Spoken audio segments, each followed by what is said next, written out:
નમસ્કાર વિદ્યાર્થી મિત્રો, હું છું રેમ પટેલ અને તમે જોઈ રહ્યા છો ક્લેવર એકેડમી યુટ્યુબ ચેનલ। તો આજના વિડીયોની અંદર આજે આપણે જોવાના છે ધોરણ 12 વિષય બીએ મોસ્ટ આઈએમપી પ્રશ્નો 29/7/2024 રોજ તમને આ એકમ કસોટીની અંદર કામ લાગવાના છે 110% લાગવાના છે। જોઈ લો આજ પૂછાશે વિદ્યાર્થી મિત્રો। તો ચલો વિદ્યાર્થી મિત્રો, તમારો ટાઈમ વેસ્ટ ન કરતા આ વિડીયોની શરૂઆત કરીએ।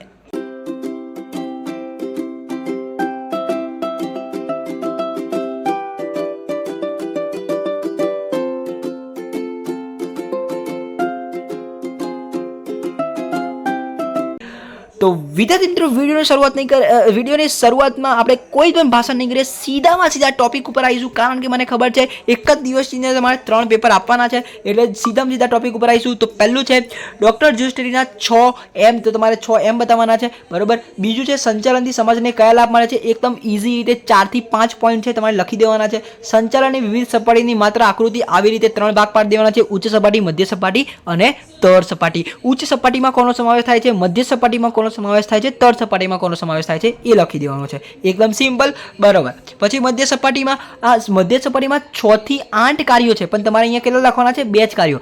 જેટલા કાર્યો માંગ્યા હોય એટલું જ લખવાનું, વધારે પડતું લખ્યું તો તમારો સમય ખૂટશે। આ બોર્ડની પરીક્ષા માટેની બી એડવાઇસ છે, એકમ કસોટીની બી એડવાઇસ છે, પ્રથમ પરીક્ષાની બી એડવાઇસ છે। આ સાંભળી લેજો, જેટલું માંગ્યું હોય એટલું જ લખવાનું થિયરી વાળા વિષયમાં। ઉચ્ચ સપાટીમાં કોનો સમાવેશ થાય છે એ તમારે લખવાનું છે, તમને ખબર જ છે, જોબર ફોર્મેટ ને બધું। વૈજ્ઞાનિક સંચાલન એટલે શું, વ્યાખ્યા તમારે લખવાની છે, હુકમની એક વાક્યતાનો સિદ્ધાંત। તો વિદ્યાર્થી મિત્રો, તમને ખબર જ છે આપણો રૂલ્સ કે જે મોસ્ટ આઈએમપી હોય છે એને આપણે એક અલગ રીતે વર્તીએ છીએ। હુકમની એક વાક્યતાનો સિદ્ધાંત વેરી મોસ્ટ આઈએમપી છે, અને આ એક આકૃતિ છે સંચાલનની વિવિધ સપાટીની માત્ર આકૃતિ, એ બી મોસ્ટ આઈએમપી છે। જો આની અંદરથી મોસ્ટ આઈએમપીની આપણે વાત કરીએ તો સંચાલનની સમાજ બીજો અને ત્રીજો અને 7મો। ઓકે, હવે વિદ્યાર્થી મિત્રો આપણે વાત કરી લઈએ 8મું, રૂલ ઓફ થમ્બ, ફેવરેટ, બધાનો ફેવરેટ છે। તમારા ટીચરે બી કીધું હશે, બધાનો ફેવરેટ મોસ્ટ આઈએમપી હોય। ટેલરની ભિન્ન વેતનદારની પદ્ધતિ બી મોસ્ટ આઈએમપી હોય છે। હેનરી ફેવલે ઔદ્યોગિક સાહસની પ્રવૃત્તિને કયા 6 ભાગમાં વહેંચી છે એ બી નામ આપવાના છે, બરોબર। તમને ખબર છે ટેકનિકલ પ્રવૃત્તિની બધી, બરોબર છે। તો આ 3 મોસ્ટ આઈએમપી છે, જોઈ લેજો। હવે વિદ્યાર્થી મિત્રો આપણે વાત કરીશું સેક્શન નંબર ડી। તો સેક્શન નંબર ડી ની અંદર સંચાલન એક વિજ્ઞાન છે, કળા છે, વ્યવસાય છે, બરોબર। આ 3 તમારે કરી દેવાના, કારણ કે આમાંથી આ વખતે મને એવું લાગે છે, પર્સનલી મને એવું લાગે છે એક પ્રશ્ન બોર્ડમાં પૂછાશે। બોર્ડની વાત કરું છું હું, એકમ કસોટીની વાત નથી કરતો, બોર્ડની વાત કરું છું।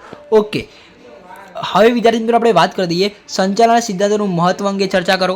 આધુનિક વિચારધારાઓ, હવે દેખો વિચારધારામાંથી એક વિચારધારા તમારી પરીક્ષાની અંદર પૂછાઈ શકે, વિચારધારા, બરોબર। મને એવું લાગે છે વર્તન સંબંધિત વિચારધારા પૂછાઈ જાય, બરોબર છે, પણ આધુનિક વિચારધારા બી પૂછાઈ શકે છે, એટલે તમારે એને ઓપ્શનલમાં કાઢવાની નહીં। જો તમારો એવો ટાર્ગેટ છે 100માંથી 100 લાવવા છે, તો વિદ્યાર્થી મિત્રો હું તમને જેટલા પ્રશ્નો આપું આ પીડીએફની અંદર એ બધા પ્રશ્નો કરી દેશો તો આપણી ગેરંટી છે એક પણ માર્ક કપાશે નહીં।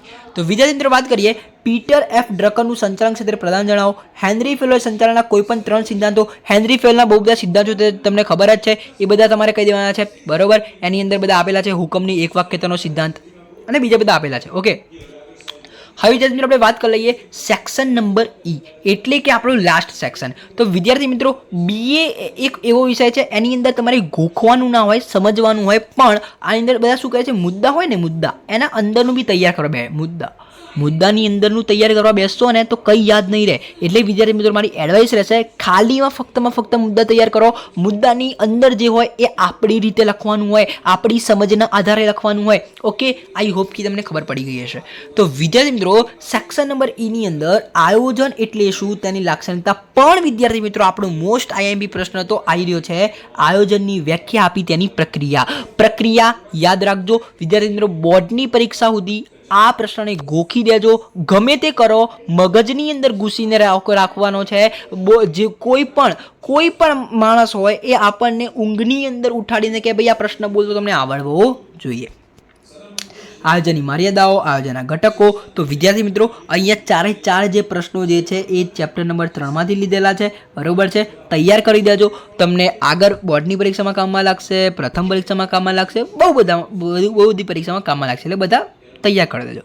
ખાલી મુદ્દા જ તૈયાર કરવાના છે. ઓકે, આઈ હોપ કે આ વિડીયો સારો લાગ્યો હશે.